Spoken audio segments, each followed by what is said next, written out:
Aloha Aina, Ano Ai, Velina Kako.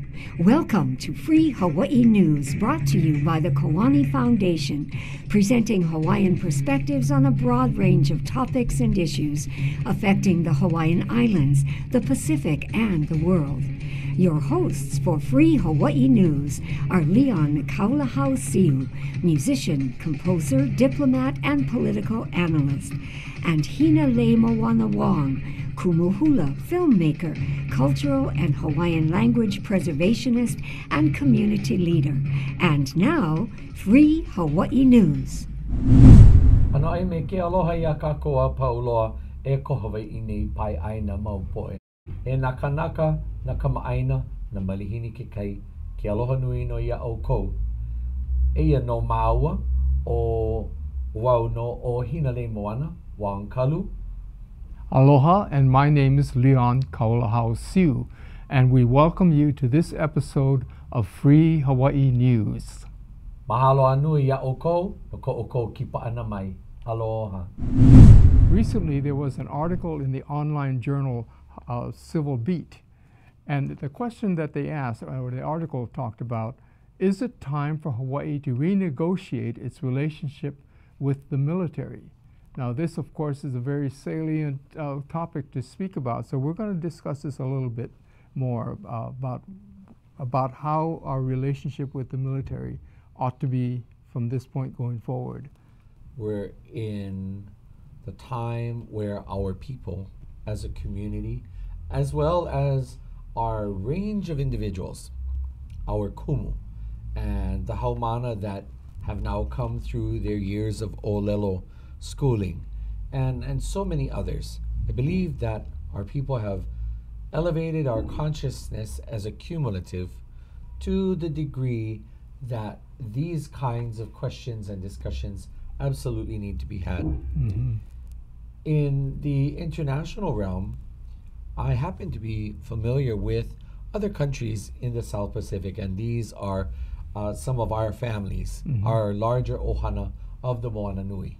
And we know that in Samoa, in Tonga, in Fiji and Tahiti, that all of these other nations, much like ours, that they have international relationships, and that the militaries of larger countries that have greater military capacity and much more, they maintain their relations. And I remember that you and I had a conversation about the United States and our former relationship with not only their government, but their military as well. Mm-hmm. And I believe that this is a perfect opportunity for us to say to them that it's about time to shift the power and shift the authority on who gets to call the shots and how exactly are our lands and natural resources utilized, and what exactly will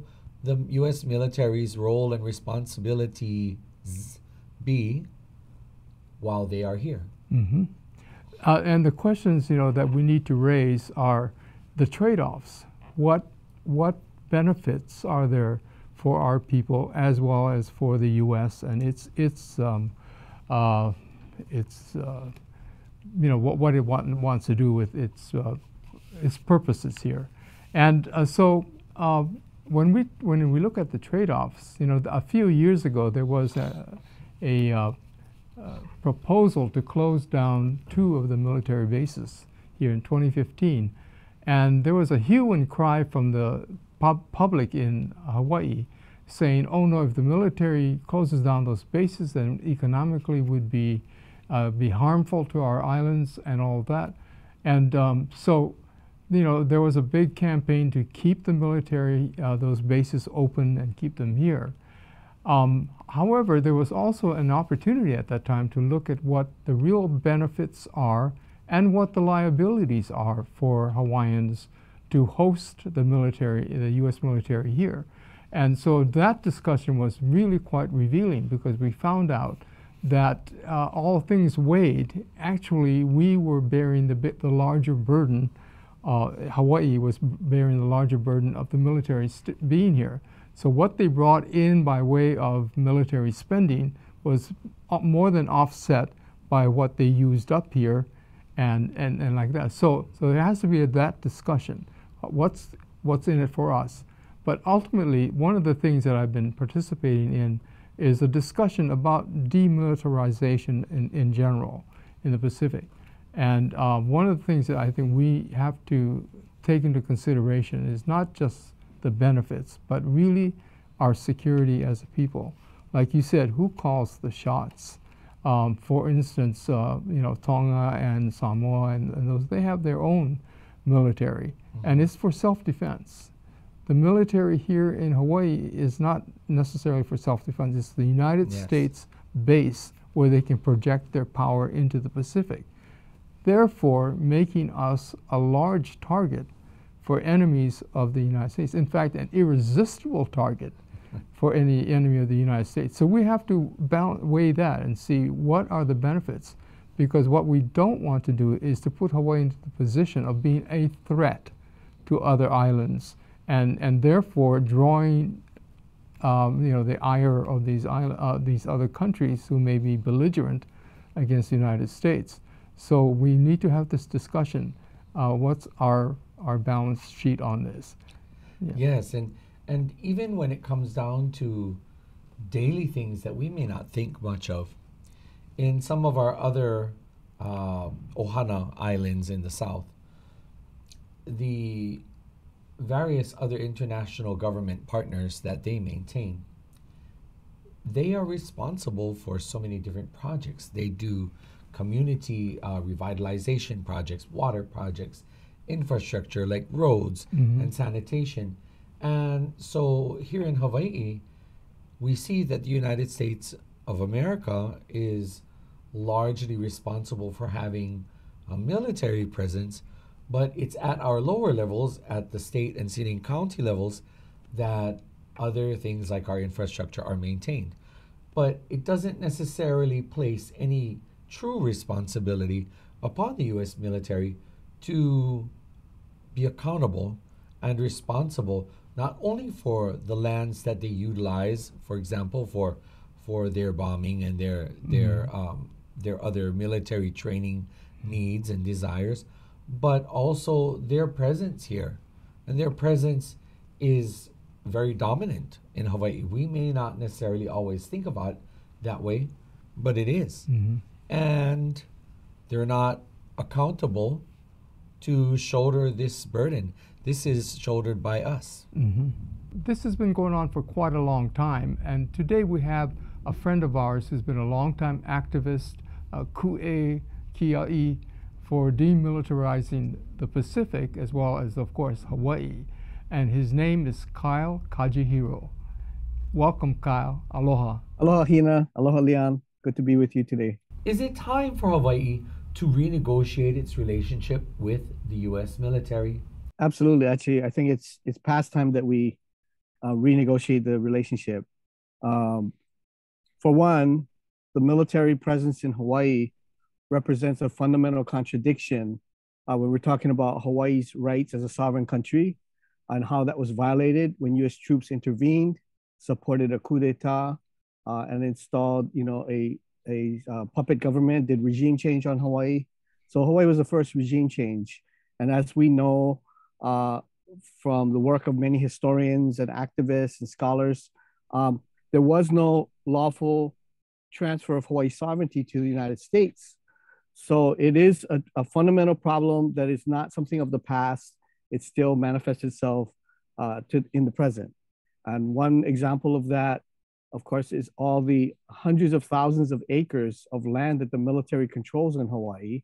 About 68% of that are lands from the Hawaiian Trust lands, sometimes known as the ceded lands.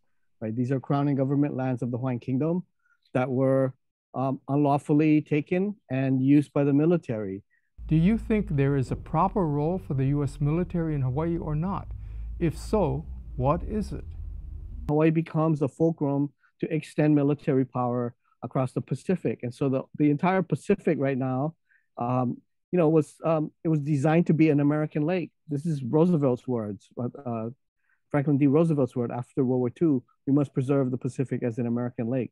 And so if you look at the history and the kind of the architecture of militarism in this region, right, it's an archipelago of these bases. It's island nations whose sovereignty and self-determination has been cut short by the desire for the United States to maintain control. How would Hawaii protect itself from China, North Korea, Russia, and other countries who act aggressively? I mean, I think that this is what treaties and diplomacy and all of that was meant to ensure, that there is, peaceful relations between countries, right? And this is partly, I think the Hawaiian Kingdom was very prescient, right? They could see that they needed to have good relations internationally, and why the Ali'i went around the world, negotiated treaties of friendship with all these countries, maintained neutrality so that it could preserve its sovereignty in when these imperial countries were going to war, right? And so these are all the things that I think we might need to look at again, is like, how can this whole region, right? It's not just Hawaii, but it really is a regional problem, that there's an assumption that's made in that question, that very question that's asked, the assumption that, well, if it's not for this imperial country, it has to be another imperial country that takes over. And that has taken a great toll on the lives, the environments of peoples in this region. If we had an agreement, if we had agreements among all the countries, starting with the countries in this region, Hawaii as a part of that conversation, right? But then also supported by the world community of countries, not just the Security Council, right? Which is dominated by these imperial countries. Agree that the Pacific is a peaceful and neutral place, right? Protected by the world community, so that no one gets an advantage of putting their military bases and their nuclear weapons on somebody else's doorstep, right? If the United States didn't have that, right at the border of China or North Korea or Russia even, there would be no justification for those countries to also say, well, we need to build up our military, right? We need to de-escalate this arms race, walk it back from the brink of, planetary annihilation, really. Mahalo anu ia oe kaio no ko ho'okupa'a, no ko kākou aina aloha. Mahalo anu no kao mauhana mai kai. Mahalo nui ia oe no ko kipa'a na mai me maua I ke iahiahi nei. Aloha.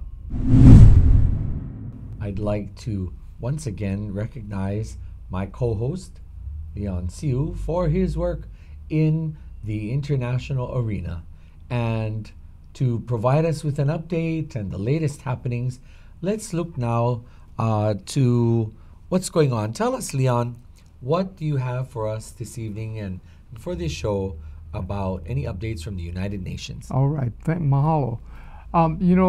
I've been attending the United Nations for going on 20 years, and at various places and at various venues of the United Nations. So one of the most productive and the most, one of the best places that we can be at is a place called Geneva, and because there's the headquarters of the United Nations in Geneva, and particularly it's the home, for our purposes, the home of the Human Rights Council. And the Human Rights Council is a place where people from all over the world come and talk about human rights, and particularly as it pertains to their area. And there are many petitions going on and things like that about various violations of human rights. So we have actually been there quite actively, talking about the violations of human rights here in Hawaii.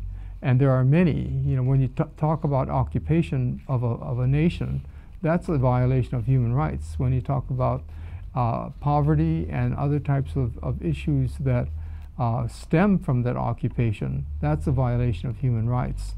And one of the prominent things that we've been talking about recently, well, to explain to you, in the last 2 years, of course, with the COVID shutdown, we've not been able to attend the meetings of the Human Rights Council, which are 3 or 4 a year.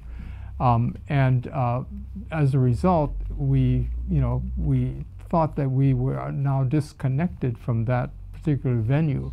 But as it turned out, because they decided that they would switch to virtual communications with the Human Rights Council, basically Zoom conferences, it actually turned out to be a blessing for us, because before we would have these are called parallel events at the Human Rights Council meetings. And those parallel events meant that we could have a panel discussion there on the grounds of the Palais des Nations, which is the headquarters for the Human Rights Council and for the United Nations. And so we would have these side events, these panel discussions, and we would invite people who are attending the Human Rights Council to attend these panels. And sometimes you'd get maybe 10 people, sometimes 20, and sometimes 50, 100. But it was very, very sketchy as to how many people were actually here. So you'd have to depend on who actually came, and sometimes what was being recorded by the United Nations itself to preserve. But with this advent of COVID and the idea of us conducting these panel discussions remotely, it actually brought us to the so that the entire world could tune in.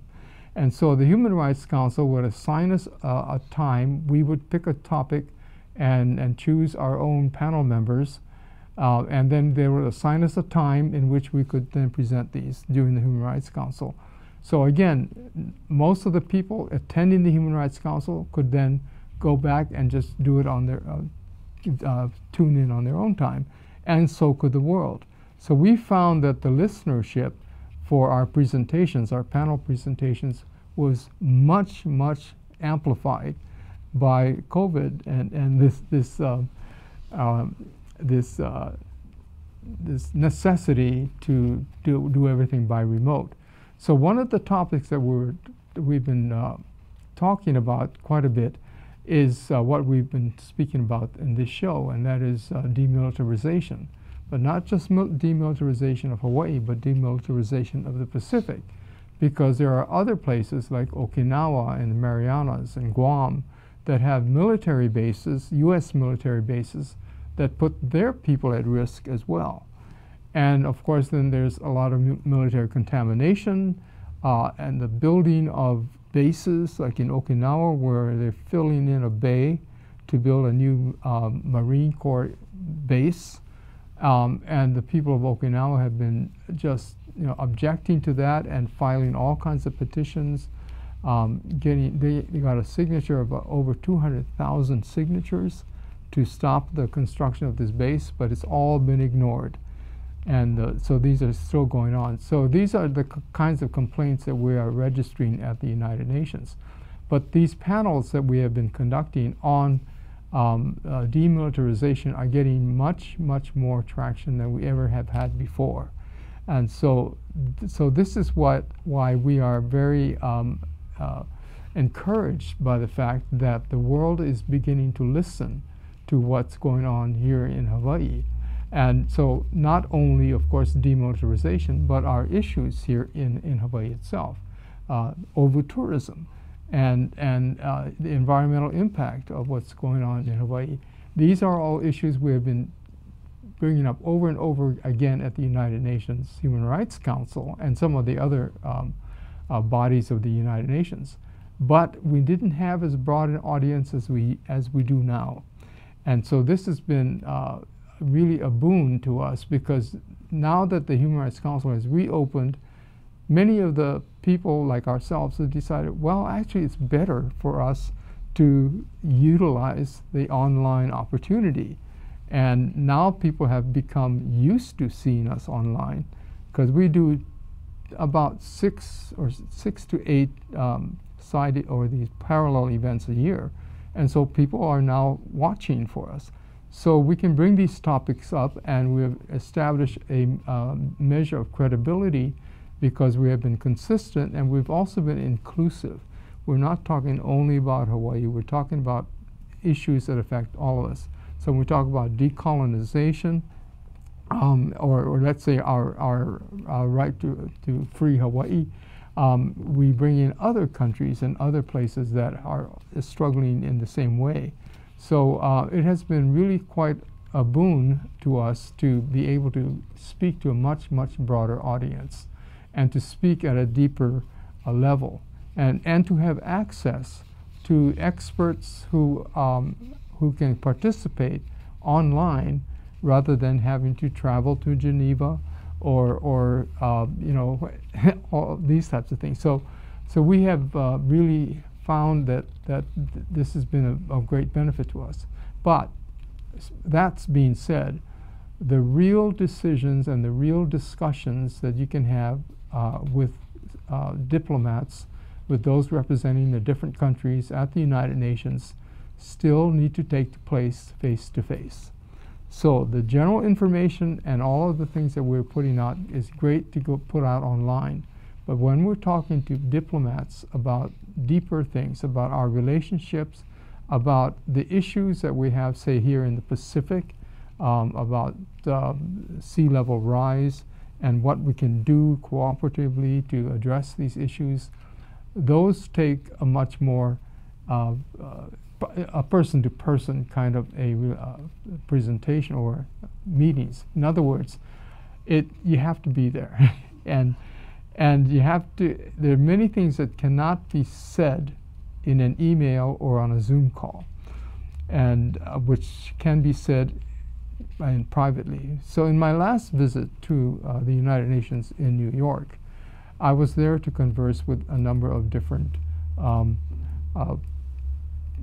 ambassadors, and lo and behold, you know, usually you have a meeting with an ambassador, it's like 15 minutes, maybe a half an hour. But this time we actually sat down and we talked story, because one, we hadn't seen each other for 2 years, and so we're bringing each other up to date about what's going on in our regions, in our nations, and by doing so, we actually create a much better relationship and friendship. And so it's been really, really rewarding in that way. This last time I had, my meetings were about an hour, and sometimes an hour and a half with some of these ambassadors. And it was just, again, reconnecting and building that human-to-human, person-to-person, alo-to-alo kind of relationship.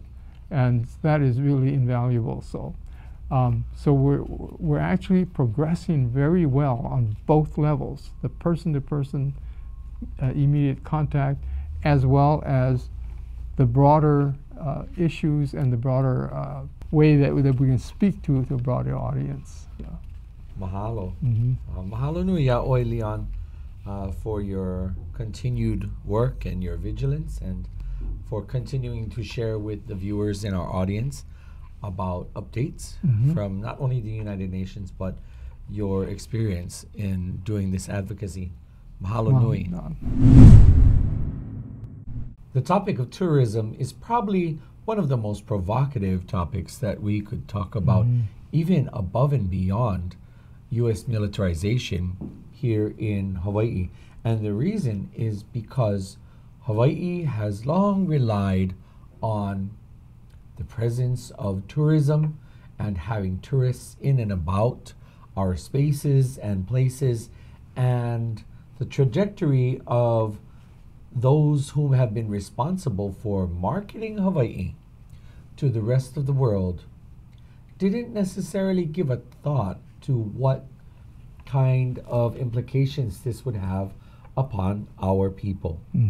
What was going to be the impact? And at the onset of COVID-19 here in Hawaii, when many of us were required to stay indoors, when tourism was reduced to less than minimal numbers, and we saw many of our spaces and places, they got a chance to rest, and fish returned to Hanauma Bay, and the waters of Waikiki became clear and sparkling again, and from Kuhio Beach you could stand from a higher altitude in one of the hotel locations and look down, and you could see swarms of fish, schools of fish.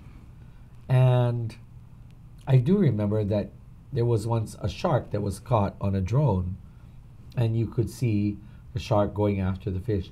And when was the last time we saw our environment so healthy as that? When the tourists were not here, like you said, things returned to what really should be normal. And, you know, I have pictures of 1 or 2 people on the beach, you know, whereas a month before there were thousands, you know, on Waikiki. So I think that it's really important. And the expectation, or what happened during COVID, was the tourism industry said, well, this gives us a time to rethink tourism and to reset and to maybe reset our priorities and things like that. And then they opened up the floodgates.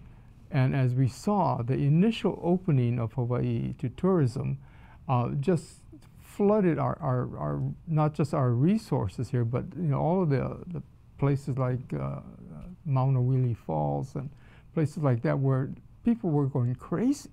You know, it was like this pent-up will to enjoy Hawaii, and they just spread all over the island. They were in remote places that they had gotten on Twitter or on Instagram or something, and they were all over these islands and trampling things down.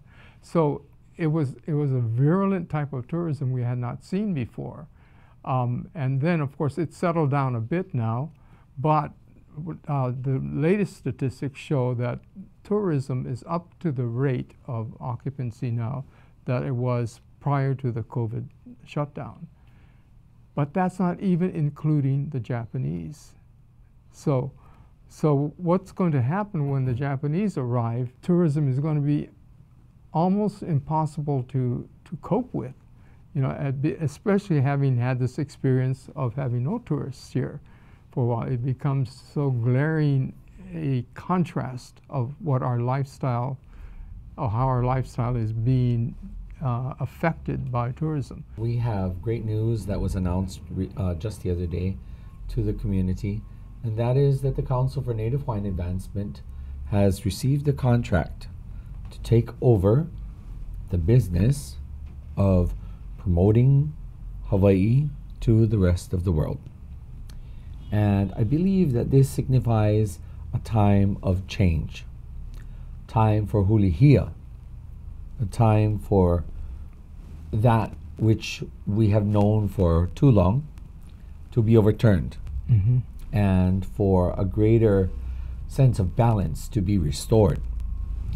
When I think about this topic of over-tourism, I also think about how we, for so many years, have catered to the different markets of tourism, and all at the expense of the integrity and the dignity of our culture, our language, and our people.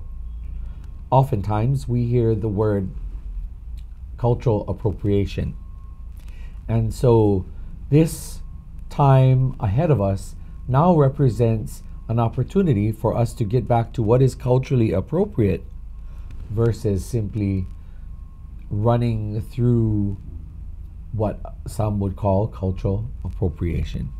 And I look forward to what the Council for Native Hawaiian Advancement will be able to bring to the table, and the change and the restoration of balance. Yes. To our people. Very good. And your role is actually going to be on a global level to help to influence those who are planning to visit Hawaii, and to give them a better perspective and a better understanding about what Hawaii is about. Yes, I believe that my role will be as it has been for the last 32 years, and that is to remain steadfast, to continue to advocate, to uplift the honor, the dignity, and the respect of our Kanaka, our islands, our culture, our history, our language, and everything that makes us who we are. And I look forward to us celebrating who we are. And I don't necessarily believe that there has to be a conflict with tourism. It just depends on who's responsible for putting us out there for tourism and for the consumers whom will come to visit us, and what will their responsibility be when they come here. Kulo Kahua, perhaps more currently known as Thomas Square, is the backdrop for one of our most important days in the history of our islands, and this day is La Ho'iho'i'ea. La Ho'iho'i'ea is a time where we honor significance of the events that took place at Kulo Kahua or Thomas Square, and to share with us a little bit more about this day is none other than one of the co-coordinators for La Ho'iho'i'ea. He is none other than one of our most staunch Aloha Aina patriots, and we have stood shoulder to shoulder on many occasions with this particular warrior. No leila, ke aloha nui no ia oe e imai kalani. Mahalo ia oe ko kipa na mai, ladies and gentlemen, imai kalani Winchester. Aloha Hina, aloha Leon. Thank you for having me here on Free Hawaii News to share about Kala Ho'iho'i'ea. I'm very excited to be here. When and where is La Ho'iho'i'ea going to be celebrated this year? This year, like the last several years, Kala Ho'iho'i'ea has actually expanded our celebration at the end of the month to, in fact, the entire month of events that are going on. So we encourage you guys to go over to our website at laho'iho'i'ea.org. However, the crown jewel of our celebrations at the end of the month of July will be hosted once again at Thomas Square Park in Honolulu. And we encourage all of our families to join us for a great day of music, celebration, interesting discussions, speakers, hula presentations, arts, crafts, food, lots of fun for the family. The program itself starts at 11 a.m. in the morning, and it's highlighted by our flag ceremony, which takes place at noon, which involves the entire park getting together, where we share the story, the historical importance and significance of what it means to us today as a Lahui, and the program itself goes on to about 5:30. Why is it important to celebrate La Ho'iho'i'ea today? To celebrate Kala Ho'iho'i'ea today because as a people, we have matured, we have grown, we have elevated ourselves to a new level of consciousness. And so part of that understanding, part of that reclamation of our identity is also the reclamation of not just our language, not just our culture, but also our national holidays, which are an important part of who we are as a people. It's an important part of our history. Therefore, it's an important part of our present as well as our future. So it's very important. It's very critical that not only Kanaka, not only us Hawaiian nationals celebrate this important day, but it's important that we share this celebration with all the people of Hawaii. Kala Ho'iho'i'ea was actually established in 1843. However, during the United States-backed overthrow in 1893, not only was our language sort of discontinued as sort of governmental language of operation, but also our Hawaiian national holidays were also suppressed, were erased and replaced. And so for some time, Kala Ho'iho'i'ea was not celebrated in Hawaii. In fact, in 1985, however, Dr. Kekuni Blaisdell, who is a legendary Hawaiian patriot, Aloha Aina mentor, teacher, and famous doctor, along with a handful of Hawaiian activists, came together and saw the importance of restoring and resuscitating really this celebration at Thomas Square. And so in 1985, a small group of Hawaiian patriots got together and began these ceremonies, these awa ceremonies, where they began to share the story of the flag. And it's being raised at Thomas Square in 1843. And in so doing, it sort of planted the seed, which continued to grow every single year. And so for 20 years, Dr. Blaisdell, Imai Kalani Kalahele, Tereki Ko'olani, a lot of the honorees that we've been presented in the past were a critical part of really revitalizing and rejuvenating the celebration of our national holiday, Kalaho'iho'ea. In 2005, we were lucky enough, our generation was sort of passed on that torch to continue to evolve, to elevate and to amplify this critical celebration. I was very lucky to be under the guidance, tutelage, and mentorship of Dr. Blaisdell for a few years as I began my young journey in political activism for Hawaiian sovereignty. And it was through the meetings over in Uanu where Dr. Blaisdell would share the importance of this day. And ultimately, up until my 20s, I had no idea what it was for or what it was about until I started to participate in these ceremonies, into these events with Dr. Blaisdell. And through learning more about the significance of Hawaiian sovereignty, the significance of restoration of laws, did I begin really to understand the importance of our Hawaiian national holidays, Kalaho'iho'ea specifically, in sort of repairing our identity as a people. And so as a teacher, it became very important for me to teach and to educate my students about this. As a community organizer, it also became very critical for my role in support of what Dr. Blaisdell had started to continue the celebration of Kalaho'iho'ea. So myself, as well as many people in our generation have kind of come together and put our efforts in the month of July to really gather the famous flowers of our people and string this lei of celebration of our independence, of justice, and of restoration of our kingdom. And so every month, so every year in July, we make the same call out that Dr. Blaisdell had started back in 1985, which is if Britain saw fit to ho'opono, to right a wrong, right a historical and injustice against our people.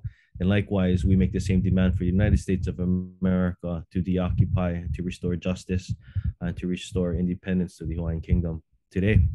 Right in the middle of the 19th century, Kamehameha III, Kauikeoli, was really put into an interesting predicament, having to deal with all of these foreign nations, including the United States of America, Great Britain, France, Germany, even Russia.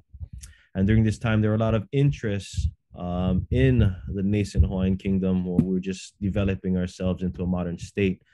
And so in 1842, a representative of the British Crown, a man by the name of Lord George Paulet, who was working with one of the emissaries stationed here in Hawaii, a man by the name of Richard Charlton, who represented Royal Majesty on her behalf here in the kingdom.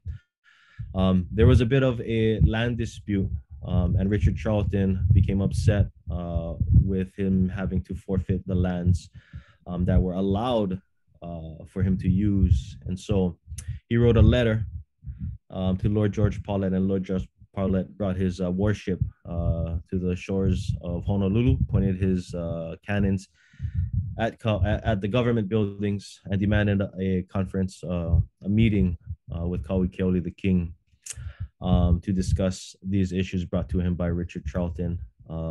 Unsatisfied was Richard Charlton with the king's response. He listed several demands upon the king and threatened to fire upon Honolulu if they were not met. So Kauikeoli, faced with an interesting predicament, decided to exercise peace in order to maintain the safety of his kingdom. And so for a temporary time, he did cede his authority as sovereign to Lord Paulet. And for 5 months, the British actually occupied Hawaii. Now, during this time, letters were written to Her Majesty Victoria, and upon hearing of the news of what had taken place and what had transpired without her permission, without her okay, Queen Victoria sent a man by the name of Admiral Richard Thomas, who was dispatched immediately to Hawaii. He was the commander of the Pacific for Her Royal Majesty's Navy. And upon meeting with Kauikeoli, the king himself, and through his investigation saw that Lord George Paulet acted inappropriately and without, again, the permission of the Queen. And so he sought to immediately rectify the situation, to restore Kamehameha III Kauikeoli to his rightful place. And so on July 31st in 1843, there was an official ceremony that took place, what was considered or described as the outskirts of Honolulu. And a flag that carried the Union Jack was officially lowered, and raised in its place was the Hawaiian flag. And at this ceremony, where thousands of people were present, Admiral Richard Thomas officially in a ceremony returned returned sovereignty and authority to govern the country to Kauikeoli, where he would later make a famous proclamation over at the steps of Kaiha'o Church, where he said, "Ua mau ke ea o ka aina i ka pono." Now today, this a very important phrase has sort of been translated and sort of watered down in a lot of ways to mean the life of the land is perpetuated in righteousness. However, why Kalaho'iho'ea is so important is because it gives you the political context upon which this important motto of the kingdom was first established. Ea, the sovereignty, the right to rule, something that Kauikeoli would secure a few months later in November with Lakuokoa and Hawaiian independence. And so the word ea is very critical, very important for us as a people to really consider and to think about today. What does that mean? Hawaiian language is layered with meaning. And once we have access to that, then we can begin to understand the national significance of what had transpired on July 31st, 1843. And so Kalaho'iho'ea was born as a first and oldest Hawaiian national celebration. And likewise, at that site of the ceremony where the flag was lowered and independence was returned to Kauikeoli, it became the first national park dedicated to Admiral Richard Thomas for his deed, for his hanapono, his righteous act in returning sovereignty to Kauikeoli III. So Admiral Richard Thomas Park, nestled right across of Neil Blaisdell Center, is actually a national monument to sovereignty and to justice back to 1843. Thomas Square had gone over several renovations over the course of its establishment, even in the 19th century. And so a few years ago, under the Caldwell administration, they had earmarked several millions of dollars to sort of refurbish the park, give it a little bit of a makeover. And so we actually had the opportunity to give input. We handed them a list of some of the things that we really wanted to see at a Hawaii National Park, things that would benefit the celebration of Kalaho'iho'ea, that would bring the message and the mo'olelo of what this place represents to the Hawaiian Kingdom. And so a part of those changes that were accepted was the establishment of a brand new flagpole, which flies only the Hawaiian flag, which is significant. In Hawaii, occupied by the United States of America, it remains one of the few places that only flies the Hawaiian flag. Additionally, a brand new statue was commissioned for Kauikeoli, Kamehameha III, who again was a king at the time, who proclaimed Ua mau ke ea o ka aina i ka pono. And that statue is an impressive statue, and it was dedicated a few years ago. Likewise, a brand new sign that reads the famous motto of the Hawaiian Kingdom, Ua mau ke ea o ka aina i ka pono, is also highlighted at Thomas Square Park today. They made a few other changes as well too, in terms of the water fountain. They maintained the general outlook of the park, the layout of the park, which if you look from above, if you look on a Google map, you'll see that it's actually shaped in similar to the Union Jack. And that was done many years ago, and the city, when it refurbished the park, maintained that same design. towards the Leahi side of the park, you have Victoria Street, named after Queen Victoria, for who was responsible for dispatching Admiral Richard Thomas uh, to Hawaii, who rectified this gross injustice. And right in Malka of Thomas Square Park is Beretania, which is the Hawaiian word for Britain. So there's quite a few landmarks that are very important to this history, which also really call out to the importance of Hawaiian nationalism, Hawaiian independence, Hawaiian sovereignty. What can attendees expect to experience and learn and take in from the day?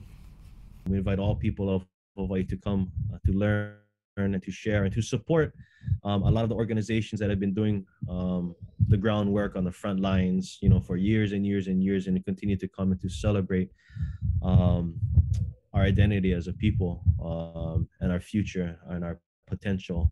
And so we invite all to join us at Thomas Square on July 31st, Sunday, from 11 a.m. To sunset right at about 5 p.m. Mahalo nui i Kalani for talking to us about Laho'i Ho'i'ea.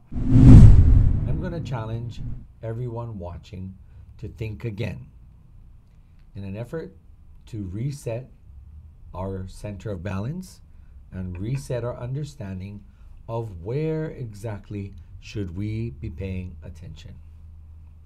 Hawaii is my mainland. Prior to Hawaii becoming a state under the United States of America, our people understood it as a territory, and prior to that, a republic, and prior to that, our independent nation status as the Kingdom of Hawaii. And I bring this up because I think it's critical to have our people consider not only about militarization, not only about over-tourism, not only about malama-aina, aloha-aina, but within ourselves, where is our focal point? Where is our center?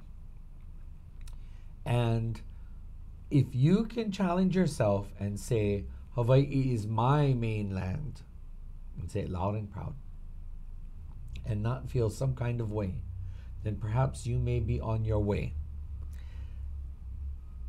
There are many of our own people that might be really gung-ho about things Hawaiian and enjoy eating Hawaiian food, enjoy listening and playing Hawaiian music. But many will still refer to the continental United States as the mainland. And I take great issue with this because really the mainland, it is a matter of semantics. And by saying Hawaii is our mainland, it requires our people to think, well, what's good for us here in Hawaii? What's good? What's going to ensure the longevity and the survival of our culture into the next century? How will we apply ourselves, our knowledge of who we are, our knowledge and our understanding of being Kanaka, and how will we apply it to address over-tourism, overcrowding? How will we apply it to address the issues of land and natural resource usage? How will we apply this to militarization? And in addition, how will we apply this to do the advocacy that we do in order to promote, perpetuate, and promulgate that which makes us Hawaiian? So once again, to all in our viewer audience, he ni nau no ka'u ya'oe, ya'o ko'a pau, he ui a he ni nau. What will you do to contribute to your own advancement of resetting and recentering yourself, our na'au, our mind, and our spirit? Because if we are rooted and grounded here in Hawaii, then maybe it's not going to be the first opportunity that we take to run away to the continent, to run and leave and abandon Hawaii. Because doing that doesn't only mean that they're physically going to be gone, but it means that internally, this is something that they not only aspire to, but that they're going to hold the course. Some of our people come home when they go to America, and many don't. And so I encourage all of our people to think about this, because we will not ever be able to adequately address all of these other issues that we've spoken about tonight without us understanding. And even with the celebration of our holidays. Yes. Have you ever noticed, Leon, that in our island home, there's greater observance and greater hoopla, there's greater fanfare for every other ethnicity's holiday. In fact, recently, when was Cinco de Mayo? And, I found myself saying, Cinco de Mayo. Everybody's getting more excited and more wound up about Cinco de Mayo. Because why? They don't know about our holidays. 2, even our own people don't always celebrate our holidays. And 3, the mainstream businesses and at the government level and wherever and however we can honor and celebrate, even they're not taking the time to honor Kuhio Day or Kamehameha Day, or to honor La Ho'iho'i'ea, La Ku'oko'a. Opportunities are not being taken and not being made to truly honor that which we know as our Hawaiian holidays. And why? Again, because our center of balance is not here in Hawaii. But the good news is that, this year the state legislature actually said that they're going to acknowledge this first great holiday of the Hawaiian Kingdom, La Ho'iho'i'ea. And they're going to acknowledge it every year, that this is an important date, not only to the Hawaiian Kingdom, but to the state of Hawaii. In other words, they're joining us in this celebration. And so next was La Ku'oko'a. The idea is that the current state government and the people in charge are beginning to notice. The fact that our holidays had been erased for many years, but then in bringing it back, people like Imai bringing it back, and of course Uncle Kekuni Blaisdell, and stalwarts like that who said, we have to maintain our identity, our celebrations. Our celebrations are important to us. And as we do, now La Ho'iho'i'ea, which started out at Thomas Square for a number of years, has spread all over the islands, and it's being celebrated all over, like in Waianae and in Waimanalo, on the Big Island, in several places, and it's a serious holiday to Hawaiians, and as a result, it's become infectious. Other people are celebrating it as well, and so we're reclaiming that, and we, like you're saying, we re-identifying ourselves as this is the core, this is the pico of our people, who we are, and that the U.S. is not the main land. It is the U.S. It is just someplace else. Yes, it is the U.S. And so the more we celebrate our own holidays and our special occasions and our makahiki, and all these types of things, we begin to remind us of who we are, and we begin to solidify, not only in us, but in the generations to come. And I am very, very optimistic about where we're heading, because we've come a long way in our lifetimes. Yes, I as well. I'm very optimistic, and I look forward to the days ahead. We have seen much progress, and we've come a far journey. Yes. Our work is not done. And so we look to all of our viewers out there to once again take to consideration the points that we've spoken about this evening. Think about these rhetorical questions that have been placed before you, and think about what it is each and every one of our respective roles as individuals. And our kuleana. Our kuleana. As individuals, as families, and as the collective community of not only Kanaka, but the larger community of Hawaii as well. Mahalo nui for joining us for this episode of Free Hawaii News. Ai, mahalo nui a'ukou, e nā hoa makamaka o kou I kipa mai nei ke aloha nui noho ia o kou a hiki hoi I ka mākou wiki o hou e malawa pono o kou a hui hou aloha. Aloha.